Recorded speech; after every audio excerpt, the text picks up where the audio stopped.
Hello, and welcome back to your daily news digest. I'm your host for today, and we've got an exciting lineup, so let's dive right in. Today, we're covering market updates, what's going on with Wall Street's sixth consecutive session of losses, latest news about gold, and much more. Yesterday's market activity was a mix of excitement and anticipation following a rather subdued week. The S&P 500 saw another choppy session, initially rising by over 0.6% before dipping into the red later in the day. Today, all eyes are on Chicago President Austin Goolsby's scheduled speech at 10:30 MET, with little else notable on the calendar. Many are eager to see if the Fed's tone remains somewhat hawkish. Predictions suggest Goolsby may echo sentiments of caution regarding interest rate cuts, aligning with recent statements from other Fed officials. In a headline-making twist, U.S. stocks seem poised for another day in the red, potentially marking Wall Street's sixth consecutive session of losses.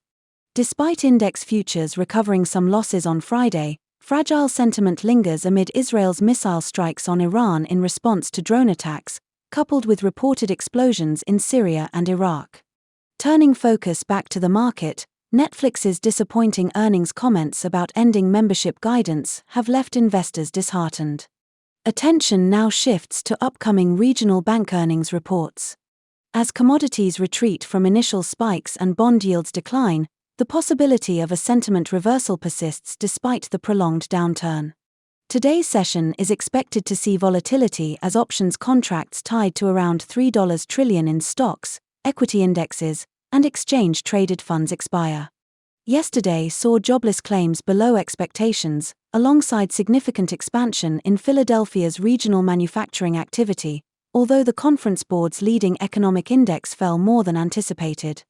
According to fund manager Louis Navellier, the next 2 weeks are pivotal for the earnings season, as key players driving growth must maintain strength to support further index growth due to their heavy weighting.